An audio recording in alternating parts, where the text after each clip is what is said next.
Şərq Türkistan Cumhuriyeti sürgün hökuməti baş ministri Salih Xudayır 2021 yılı 7 ayının 20 günü Şərq Türkistan xalqının və dünya musulmanlarının Qurban Hit bayramını təbrikledi. Salih Xudayır təbriknamasında mundaq dedi. Assalamu alaykum hörmətli Şərq Türkistan xalqı. Assalamu alaykum aziz İslam dünyası. Həmmimizдің ulug' Qurban Hit bayramımız mübarək bolsun. Cenab-ı Allah bu ulug' günlərdə qılğan ibadətlərimizni qəbul qılsın və dualarımızı icabət qılsın.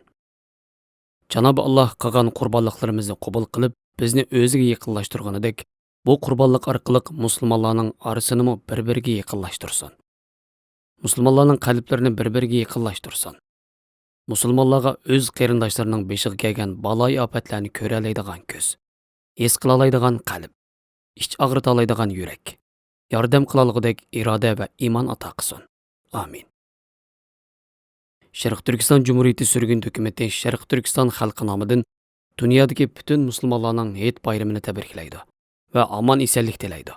Shundaqla bu munosabat bilan Şərq Türkistan deb ataladigan, ammo Xitoy tajovuzchilari tarafidan besib olingan bir davlatning borligini, u besib olingan davlatda Uyg'ur, Qozoq, Qirg'iz va O'zbek qatorliq musulmon millatlarning yashaydiganligini, ammo bu millatlar Xitoy tajovuzchilari tarafidan irqiy qirg'inchilik uchrayotganligini eskartaman.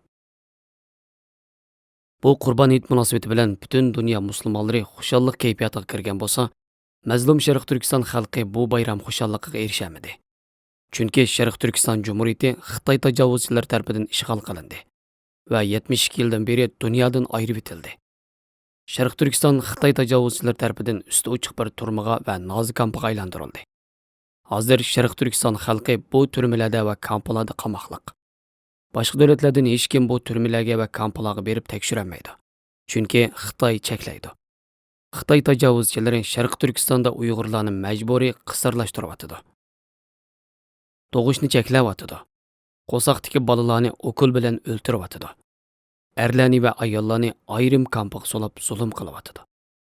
Bolalarni ota-onasidan majburiy ayirib yetimxonalarga solab xitoylashtiryapti. Xitoy tajovuzchilari Uyg'urlar ustidan biologiyalik qurollar sinaq qilyapti. Xitoylarga yoki chet elliklarga organ lozim bo'lib qolsa, hamon Uyg'urlarning organlarini majburiy sug'urib ep setyapti. Uyg'urlarning olimlarini, dindorlarini, ziyolilarni, boylarni va yaramliq insonlarni tuhmatlar bilan o'lim jazosiga hukm qilyapti. Yoshlarni majburiy emgakka selib qo'l qilib ishlatyapti. Qaysi nuqtadan qarasanglar, Xitoy tajovuzchilari Uyg'ur qatorliq musulmon millatlar ustida irqiy qirg'inchilik qilib beryapti. Xitoy tajovuzchilarining suiqasdlik siyosatlarini va zulmlarini sanab bo'lish mumkin emas. Shundaqdimi ba'zisini sizlarga shikoyat qilishga majburmiz. Chunki tajovuzchilarga qarshi kurash qilish vazifamiz bo'lganidek, tajovuzchilarning zulmlarini shikoyat qilishmi vazifamiz. Bu shikoyat orqali sizlardan kutadiganimiz shuki, Xitoy tajovuzchilarining Şərq Türkistondagi irqiy qirg'inchiligidan xabaringlar bo'lsin. Şərq Türkiston xalqiga esdoshlik qilinglar. Alloh rizosi uchun yordam qilinglar. Siyosiy jihatdan va iqtisodiy jihatdan yordam qilinglar.